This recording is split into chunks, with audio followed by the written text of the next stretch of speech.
பிராணவாயுவை தரக்கூடிய எதுனாக்கா நெய். இந்த நெய் தான் ஆஜ்யம் ஆகாரம் அதசாந்தியம் பிரயச்சமே. இந்த நெய் கொடுக்கறதுனால நம்ம பிராணவாயு சரீரத்துல எல்லா விதமான பூதங்களும் நம்ம கிட்ட ஒன்று ஒரு இடத்துல எடுக்கு. ஒரு பூதம் பார்த்தீங்கன்னா நெருப்பு வயிறு, பார்த்தீங்கன்னாக்கா காற்று அப்படின்னு சொன்னது தொண்டையில இருக்கு. பார்த்தா ஜலம் அப்படின்னு சொல்லப்படனாக்கா ஜடரம்பட ஹிருதயத்துல இருக்கு. ஒன்று ஒரு பிருத்திவி ஆகாசம்னா பூமி எங்கடா இருக்குன்னா பின்னாடி பிருஷ்டே பினாகி திஷ்டது. ஒரு அங்கங்கள் ஒரு இடத்துல இருக்கு. காத்து அங்க இருக்கு, மண் எங்க இருக்கு, ஜலம் எங்க இருக்கு, நெருப்பு அங்க இருக்கு. நம்மளுடைய சரீரத்திலேயே எல்லா விதமான 5 பூதங்களும் இருக்கு. நம்ம கடவுள் அப்படின்னு சொல்றோம். அப்படின்னா என்ன அர்த்தம்?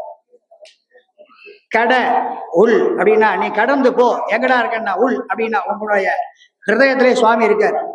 இப்படி சொல்றோம். சுவாமி இப்படி வச்சுட்டு இருக்காரு கையை. என்ன அர்த்தம்? சின்முத்திரை. இது எப்படின்னு பாத்தீங்கன்னாக்கா சின்முத்திரை. இந்த சின்முத்திரை எவன் ஒருவன் ஆத்மா, பரமாத்மா, ஜீவாத்மா, அந்தராத்மா, ஒரு 3 ஆத்மா இருக்கு. கான்சியஸ், சப்கான்சியஸ், அன்கான்சியஸ் மைண்ட்னு சொல்லிட்டு இங்கிலீஷ்ல சொல்லுவோம். கான்சியஸ் மைண்டு, சப்கான்சியஸ், அன்கான்சியஸ் தான் சொல்றோம். அதே மாதிரிதான் நம்ம ஞான சக்தி, கிரியா சக்தி, இச்சா சக்தி ஸ்வரூபிணியே நமஹா அம்பாளுக்கு. அப்ப என்ன பண்றதுனாக்கா இந்த நம்ம 2 பேர் நம்மளுடைய ஆத்மாவை சுவாமியை பார்க்கறதுக்கு ஒரு சீமசிவர் மாதிரி ஒரு ஆத்மா. இது ஜீவாத்மா, இதுதான் ஜீவாத்மா, இது பரமாத்மா.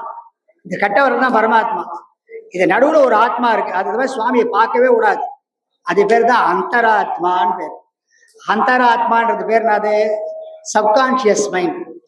அது என்ன பண்ணோம்னா நம்மளை ஒரு நாளைக்கு கைட் பண்ணும். எழுந்துரு, குழி, கிளம்பு, இந்த கோவிலில் வேலை ஃபங்க்ஷன் நடக்கிறது போய் கலந்துக்கோ, பூஜையில போய் பாரு.